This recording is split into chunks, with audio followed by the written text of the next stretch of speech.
नमस्कार दोस्तों, स्वागत है आप सभी का डेली न्यूज़ एनालिसिस में। और आज हम लोग जिसके ऊपर चर्चा करने वाले हैं वो बेसिकली एक आर्टिकल है जो आज के द हिंदू अखबार के टेक्स्ट एंड कंटेक्स्ट वाले पेज पर छपा है। और ये आर्टिकल डिलिमिटेशन यानी कि परिसीमन को लेकर के है। अभी हम लोग जानते हैं कि हाल के दिनों में परिसीमन जो है वो न्यूज़ में काफ़ी ज़्यादा चर्चा का विषय बना हुआ है। इसको लेकर के कई सारे विवाद भी हो रहे हैं। ठीक है, तो हम लोग परिसीमन के बारे में अच्छे से जानेंगे कि ये होता क्या है, संविधान की दृष्टि से इसमें क्या क्या प्रावधान किए गए हैं। ठीक है, हमारे देश की राज्य व्यवस्था में इसका क्या इम्पोर्टेंस है। ठीक है, आने वाले समय में किस तरह से ये एक राजनीतिक मुद्दा बनने वाला है, इसको लेकर के क्या क्या इम्पॉर्टेंट फैक्ट्स हैं जो हमको जानने के लिए ज़रूरी हैं। ठीक है, तो हम लोग सभी जानेंगे इसके बारे में। तो आगे बढ़ने से पहले हम लोग पहले डिलिमिटेशन के बारे में कुछ बेसिक जानकारी ले लेते हैं कि डिलिमिटेशन होता क्या है। डिलिमिटेशन, जिसको हिंदी में परिसीमन कहते हैं, इसका अर्थ होता है कि समय समय पर देश के जितने भी संसदीय क्षेत्र हैं और जितने भी विधानसभा के क्षेत्र हैं उसकी संख्या में परिवर्तन करना और उनकी सीटों की जो सीमाएं हैं उसका पुनर्निर्धारण करना। ठीक है, तो हम लोग जानते हैं कि भारत जैसे लोकतांत्रिक व्यवस्था वाले देश में जो प्रोपोर्शनल रिप्रेजेंटेशन यानी कि आनुपातिक प्रतिनिधित्व के सिद्धांत को अपनाया गया है। कहने का मतलब है कि जनसंख्या जितनी रहेगी उसके आधार पर लोकसभा की सीटों और विधानसभा की सीटों का निर्धारण किया जाएगा। ठीक है, ऐसे तो संविधान में उल्लेख है कि 10 लाख प्रति 10 लाख की जनसंख्या के लिए एक लोकसभा की सीट प्रदान की जाती है। यानी कि अगर किसी स्टेट की जनसंख्या 50 लाख है, ठीक है, तो वहाँ पर 5 लोकसभा की सीटें मिलेंगी। ये प्रावधान किया गया है। तो समय के साथ क्या हुआ है कि भारत की जनसंख्या बहुत तेज़ी से बढ़ी है। तो जब जनसंख्या बढ़ी है तो लोकसभा की सीटें भी बढ़नी चाहिए। ठीक है, कायदे से। तो संविधान जो है इसी चीज़ को ध्यान में रखते हुए परिसीमन आयोग के गठन का प्रावधान करता है। ठीक है, तो समय समय पर भारत की जो जनगणना होती है हर 10 साल में, तो उस जनगणना के बाद भारत में परिसीमन आयोग के गठन का प्रावधान किया गया है। ठीक है, और ये परिसीमन आयोग क्या करेगी, उस जनगणना में जो जनसंख्या के आंकड़े होंगे उसके आधार पर अलग अलग राज्यों में लोकसभा के सीटों की संख्या तय करेगी कि किस राज्य में कितनी लोकसभा की सीटें होनी चाहिए और उस राज्य में विधानसभा की कितनी सीटें होनी चाहिए ये भी तय करेंगी। और किस राज्य में किस लोकसभा की सीट और किस विधानसभा की सीट की सीमा क्या होना चाहिए ये भी उसका निर्धारण करेगी। तो ये बहुत इंपॉर्टेंट हो जाता है अगर भारत की राज्य व्यवस्था की दृष्टि से इसको देखें और राजनीति की दृष्टि से भी देखें तो भी। ठीक है, इसके साथ साथ जो लोकसभा और विधानसभा के चुनाव में SC ST को जो रिजर्वेशन दिए जाते हैं उसमें कितनी सीटें SC को मिलनी चाहिए, कितनी ST को मिलनी चाहिए, उसका भी निर्धारण ये परिसीमन आयोग करती है। ठीक है, तो हम लोग जाने अब अभी कि परिसीमन आयोग होता क्या है। ठीक है, तो अभी का जो मुद्दा है परिसीमन से जुड़ा वो क्या है, इसको अगर हम लोग जानते हैं तो हम लोग को आगे यहाँ पर बढ़ना पड़ेगा। ठीक है, तो हम लोग देखते हैं कि इस आर्टिकल में क्या क्या यहाँ पर मेंशन किया हुआ है डिलिमिटेशन को लेकर के। द स्टोरी सो फार, यानी कि डिलिमिटेशन परिसीमन को लेकर के अभी का जो मुद्दा है उसमें अभी क्या क्या हुआ है। There has been a renewed debate about delimitation after the issue was raised by chief minister of Tamil Nadu, यानी कि तमिलनाडु के जो चीफ मिनिस्टर हैं MK स्टालिन साहब, उन्होंने डिलिमिटेशन यानी कि परिसीमन का मुद्दा उठाया और तब से इस मुद्दे की फिर से चर्चा होने लगी है। The delimitation of constituencies for the Lok Sabha and state legislative assemblies is to be carried out on the basis of first census after 2026। तो 2026 का जब जनगणना होगी, 2026 के बाद जब पहली जनगणना होगी भारत की, तो उसके बाद भारत में जितने भी लोकसभा की सीटें हैं और राज्यों की जो विधानसभाओं की जो सीटें हैं, ठीक है, उसका परिसीमन किया जाएगा। परिसीमन करने का मतलब उसकी सीटों की संख्या में बढ़ोतरी की जाएगी और साथ साथ इन सीटों की जो सीमाएं हैं उसका भी पुनर्निर्धारण किया जाएगा। देखिए हुआ क्या है कि 1971 के बाद देश में परिसीमन को लागू नहीं किया गया है। 1971 में ही देश का पिछली बार परिसीमन हुआ था। ठीक है, तो जनसंख्या नियंत्रण के बात को ध्यान में रखते हुए परिसीमन का जो कार्य होता था हर जनगणना के बाद उसको 2001 तक पहले बंद कर दिया गया था। ठीक है, एक संविधान संशोधन लाया गया और 1971 के बाद परिसीमन का जो प्रावधान है उसको अस्थायी रूप से 2001 तक के लिए बंद कर दिया गया। ठीक है, उसके बाद फिर 2001 में प्रावधान लाया गया संविधान संशोधन के द्वारा और 2026 तक इस परिसीमन के कार्य को बंद कर दिया गया। तो अब 2026 बहुत निकट है, अगले साल 2026 जब होगा तो देश में फिर से जनगणना का कार्य किया जाएगा। जनगणना 2021 में जो होनी थी उसको कोविड की वजह से टाल दिया गया था, हम लोग जानते हैं। तो अब तो कोविड नहीं रहा, 2026 में जनगणना जब कंडक्ट की जाएगी तो उस जनगणना के बाद देश में परिसीमन का जो कार्य है वो फिर से किया जाना है। तो 1971 के बाद से जो भी देश की जनसंख्या में अच्छा खासा जो परिवर्तन हुआ है, उस परिवर्तन को ध्यान में रखते हुए संसदीय क्षेत्रों की सीटों में परिवर्तन किया जाएगा और राज्यों के विधानसभा की सीटों में परिवर्तन किया जाएगा। उन सीटों की सीमाओं में भी परिवर्तन किया जाएगा। SC/ST का जो प्रतिनिधित्व है रिजर्वेशन के आधार पर, उसमें भी परिवर्तन किया जाएगा। तो ये बहुत इंपॉर्टेंट होने वाला है, ठीक है। What are the constitutional provisions, परिसीमन को लेकर के संवैधानिक प्रावधान क्या है। तो यहाँ पर परिसीमन का परिभाषा दिया हुआ जो भी हम आपको बताया, ठीक है। और एक चीज़ बताया गया है कि ये जो परिसीमन का जो कार्य है वो डिलिमिटेशन कमीशन यानी कि परिसीमन आयोग के द्वारा किया जाता है और इस परिसीमन आयोग का जो गठन है वो पार्लियामेंट यानी कि संसद करती है, ठीक है। और ये परिसीमन का जो गठन किया गया था परिसीमन आयोग का, वो 1951, 1961 और 1971 की जनगणना के बाद किया गया था। यानी कि देश का संविधान जब लागू हुआ तो उसके बाद से अभी तक 3 परिसीमन आयोग गठित किए जा चुके हैं। तो 1971 में जब परिसीमन आयोग का गठन किया गया था तो इस परिसीमन आयोग ने देश में लोकसभा की सीटें जो है वो 543 निर्धारित की थी, लेकिन उस समय देश की जनसंख्या मात्र 54.8 करोड़ थी। अभी देश की जनसंख्या 140 करोड़ से भी ज़्यादा जा चुकी है। तो जनसंख्या में लगभग 3 गुना परिवर्तन हुआ, 3 गुना बढ़ी है जनसंख्या। तो उसके हिसाब से अब संसदीय क्षेत्र जो संसदीय सीटें होती है और विधानसभा की जो सीटें होती है वो भी अच्छी खासी संख्या में बढ़नी चाहिए, ठीक है। तो इसको लेकर के अभी परिसीमन आयोग जब गठित की जाएगी तो ये बात तय की जाएगी कि ये सीटें अब कितने बढ़ने वाली, किस प्रकार से बढ़ने वाली और किस किस राज्यों को कितनी सीटें मिलने वाली हैं, ठीक है ना। तो ये भी चीज़ मैंने आपको बताया जो यहाँ के लिखा हुआ है कि 2021 में कोविड था, इसके कारण सेंसस नहीं हो पाया, जनगणना नहीं हो पाई। 2026 में जब जनगणना होगी तो फिर से परिसीमन किया जाएगा, ठीक है।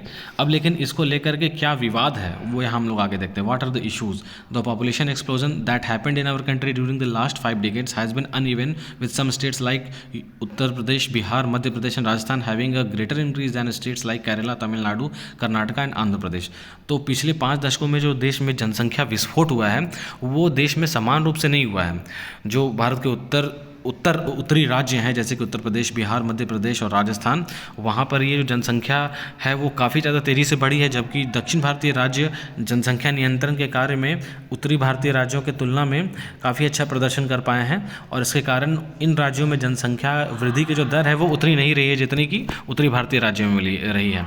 तो अगर हम लोग इस जनसंख्या में वृद्धि के आधार पर सीधी संसदीय सीटों की संख्या में फिर से निर्धारण करते हैं और विधानसभा की सीटों का फिर से निर्धारण करते हैं तो पता चलेगा कि क्या हुआ कि जो नॉर्थ इंडियन स्टेट्स हैं जो कि जनसंख्या नियंत्रण के कार्य में उतना सफल नहीं हो पाए हैं, उनको संसद की सीटें बहुत ज़्यादा मिल गई और दक्षिण भारतीय राज्यों को संसदीय सीटों में काफ़ी ज़्यादा नुकसान हो गया। तो इससे क्या होगा कि दक्षिण भारतीय राज्य जो है वो काफ़ी ज़्यादा नाखुश हो जाएंगे कि उन्होंने इतने अच्छे से जनसंख्या नियंत्रण का कार्य किया लेकिन इनको इनके लिए पुरस्कार मिलने के बजाय सजा दी जा रही है, ठीक है। पॉलिटिकली उनका जो प्रतिनिधित्व है वो कम हो जाएगा। ये सबसे ज़्यादा विवाद का विषय बना हुआ है, ठीक है। अभी एक इंपॉर्टेंट चीज़ हम लोग देखते हैं। Home minister Amit Shah stated in a recent public meeting that the number of seats will not be reduced for any state and that it would be increase on a pro rata basis for all states including the southern states. तो अभी हमारे जो home minister Amit Shah उन्होंने एक public meeting में ये बात कही कि किसी भी राज्य में जो संसद की सीटें हैं वो कम नहीं की जाएंगी, ठीक है। और इसका जो वितरण है अलग अलग राज्यों में वो एक समुचित आधार पर किया जाएगा। प्रो राटा कहने का मतलब एक स्टैंडर्ड फैक्टर के आधार पर किया जाएगा, ठीक है। लेकिन उन्होंने ये नहीं बताया कि ये जो आधार है वो आखिर होगा क्या। ये आधार 2 चीज़ हो सकता है, ठीक है। Whether it will be based on the existing percentage in the share of seats, यानी कि अभी जो अलग अलग राज्यों को संसद की सीटों का वितरण किया गया है और अभी जो अलग अलग राज्यों के लिए संसद की सीटों का जो परसेंटेज है उसके आधार पर किया जाएगा, या फिर जो प्रोजेक्टेड पॉपुलेशन है 2026 का, यानी कि 2026 में जो पॉपुलेशन का वितरण हो सकता है और अलग अलग राज्यों में जो पॉपुलेशन का जो अब जो परसेंटेज 2026 में हो सकता है उसके आधार पर किया जाएगा। कहने का मतलब कि अगर यूपी की जनसंख्या भारत की जनसंख्या की कुल जनसंख्या का प्रतिशत के रूप में 25% हो गई, ठीक है, तो क्या उसको 25% की सीट दे दी जाएगी। और केरला की अगर जनसंख्या मात्र देश की जनसंख्या का 4% हुई तो उसको क्या मात्र 4% ही सीटें मिलेगी। तो ये अनफेयर जैसा लगता है, इसी को लेकर के सारा विवाद हो रहा है। हम लोग आगे बढ़ते हैं। It is evident that southern states, smaller states in north India like Punjab, Himachal Pradesh and Uttarakhand as well as the north eastern states are bound to be at disadvantage when compare to larger northern states. This may go against the basic structure of federalism in our polity. It will lead to a feeling of disenchantment in the states that stand to lose in their proportional representation and thereby political significance despite controlling their population. ठीक है, तो भारत के कुछ राज्य हैं जैसे कि दक्षिण भारतीय राज्य हो गए और छोटे राज्य हो गए जैसे कि पंजाब है, हिमाचल प्रदेश है, उत्तराखंड है, और जो हमारे देश के नॉर्थ ईस्टर्न स्टेट्स हैं यानी कि उत्तर पूर्वी राज्य हैं। अगर सिर्फ और सिर्फ जनसंख्या, बढ़ी हुई जनसंख्या के आधार पर सीटों का पुनर्निर्धारण किया जाएगा तो इन राज्यों को अच्छा खासा नुकसान हो जाएगा उत्तर भारतीय राज्यों की तुलना में, क्योंकि उत्तर भारतीय राज्यों में जनसंख्या बहुत तेज़ी से बढ़ी है इन राज्यों की तुलना में। ठीक है, तो अगर ऐसा होता है और सिर्फ जनसंख्या के आधार पर उत्तरी भारतीय राज्यों को ज़्यादा सीटें दे दी जाती है, दक्षिण भारतीय राज्यों को कम दी जाती हैं, और जो छोटे राज्यों को कम हैं उनको कम सीटें दी जाती है, तो ये जो बेसिक स्ट्रक्चर है फेडरलिज्म का हमारे पॉलिटी में, हमारे राज्य व्यवस्था में जो संघीय ढांचे का जो मौलिक प्रावधान है उसके खिलाफ जाएगा। ठीक है, और ये जो राज्य हैं वो इस डिसीजन से बहुत ज़्यादा नाखुश हो जाएंगे। ठीक है, इससे क्या होगा कि उनका जो पॉलिटिकल सिग्निफिकेंस है, राजनीतिक महत्व, वो भी घटेगा। ठीक है, जबकि इन राज्यों ने जनसंख्या को बेहतर तरीके से कंट्रोल किया है। हम लोग जानते हैं कि जनसंख्या नियंत्रण का हमारे देश के आर्थिक उन्नति में और सामाजिक विकास में कितना ज़्यादा योगदान है। तो अगर जो राज्य इस चीज़ में अच्छा प्रदर्शन कर पाएँ, अगर हम लोग राजनीतिक रूप से उनको नुकसान पहुंचाते हैं तो ये बहुत ज़्यादा अनफेयर हो जाएगा। ठीक है, हम लोग आगे देखते हैं। Southern states that have a 24% share in the number of seats at present would see it decline by 5%। अभी जो है वो दक्षिण भारतीय राज्यों का लोकसभा के सीटों में मात्र 24% का ही शेयर है, यानी कि मात्र 24% ही संसद की सीटें अभी दक्षिण भारतीय राज्यों को आवंटित हैं। ठीक है, अगर सिर्फ जनसंख्या के आधार पर फिर से इनका पुनर्निर्धारण किया जाता है तो उनको 5% का नुकसान हो जाएगा फिर से।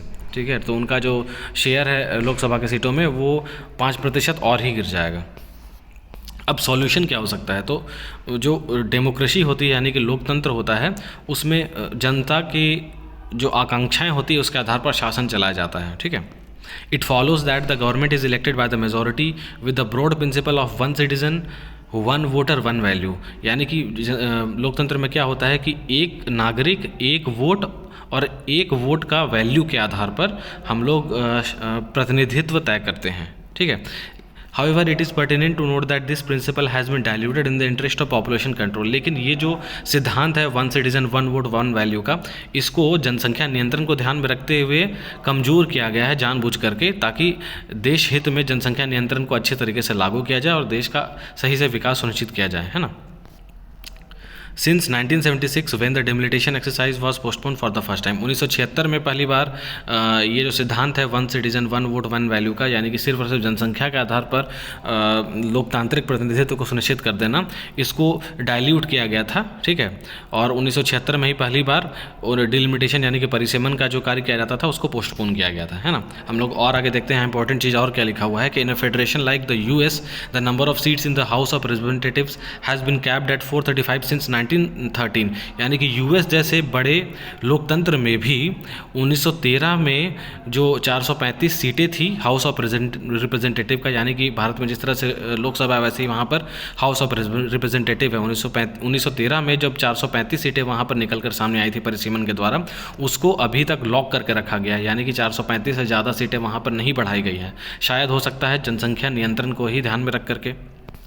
Though the population of the country has increased almost 4 times from 9.4 crore in 1911 to an estimated 34 crore in 2024, यानी कि 1911 में अमेरिका का जो जनसंख्या था वो 9.4 करोड़ था, जबकि 2024 में संभावना है कि 34 करोड़ वहाँ की जनसंख्या हो गई है ना। तो इतनी ज़्यादा जनसंख्या बढ़ी है, फिर भी वहाँ पर जब वहाँ की जो हाउस ऑफ रिप्रेजेंटेटिव में अभी भी सीटें नहीं बढ़ाई गई हैं, तो भारत में भी इसी पैटर्न को लागू करते हुए सीटें नहीं बढ़ाई जानी चाहिए, क्योंकि यहाँ पर पॉपुलेशन कंट्रोल को और ज़्यादा बढ़ावा देना बहुत इंपॉर्टेंट है। और पूरे देश में सभी राज्यों को एक तरीके से रिप्रेजेंटेशन देना पॉलिटिकली भी बहुत इंपॉर्टेंट है। ठीक है, तो यहाँ एक सॉल्यूशन दिया जा रहा है कि considering the above factor the 543 MPs in the Lok Sabha में be capped at the existing number. इन सब चीज़ों को ध्यान में रखते हुए लोकसभा में जो MPs की संख्या है उसको 543 से रखा जाना चाहिए। It would ensure that status quo in representation from various states and uphold the federal principle. ठीक है, ये अगर हम लोग ऐसा करते हैं कि संसदीय सीटों की संख्या 543 ही रखी जाए, वो ये सुनिश्चित करेगा कि अलग अलग राज्यों का जो प्रतिनिधित्व है संसद में वो लगभग एक जैसा रहे, और जो फेडरल प्रिंसिपल है यानी कि संघवाद का सिद्धांत है वो भी अधिक से अधिक जो है वो उसका पालन किया जा सके। ओके, एक और बात यहाँ पर कही जा रही है कि the number of MLAs in state में be increase in line with the projected population to address the democratic representational requirement. और अगर आपको जनसंख्या के आधार पर रिप्रेजेंटेशन के जो प्रिंसिपल हैं उसको बढ़ावा देना ही है, तो राज्यों में, अलग अलग राज्यों में जो बढ़ी हुई जनसंख्या है 2026 के आधार पर, उसके आधार पर वहाँ की जो विधानसभा की सीटें हैं उसको बढ़ाई जानी चाहिए। उससे कोई प्रॉब्लम नहीं है, क्योंकि अगर मान लीजिए यूपी में जो विधानसभा की सीटें हैं उसको बढ़ा करके मान लीजिए कि अगर 800 या 1000 कर दी जाती है, तो उससे तमिलनाडु का जो प्रतिनिधित्व है देश में वो कम नहीं हो जाएगा। ठीक है, तो राज्यों में आप क्या कीजिए कि जनसंख्या के आधार पर आप पूरी तरह से रिप्रेजेंटेशन दीजिए, कोई दिक्कत नहीं है। लेकिन अगर आप सिर्फ और सिर्फ जनसंख्या के आधार पर संसद में प्रतिनिधित्व देने वाले हैं तो उसके कारण कई सारा प्रॉब्लम हो जाएगा। तो ये था आज का आर्टिकल जो काफ़ी इंपॉर्टेंट लग रहा है आपके पॉलिटी वाले सेगमेंट को देख करके। ठीक है, और ये आपके करंट अफेयर के लिए काफ़ी इंपॉर्टेंट है। ठीक है, तो ये आर्टिकल हम लोग इस तरह से आज समाप्त कर रहे हैं, और हम लोग अब मिलते हैं अगले न्यूज़ में, अगले आर्टिकल में। तब तक के लिए धन्यवाद।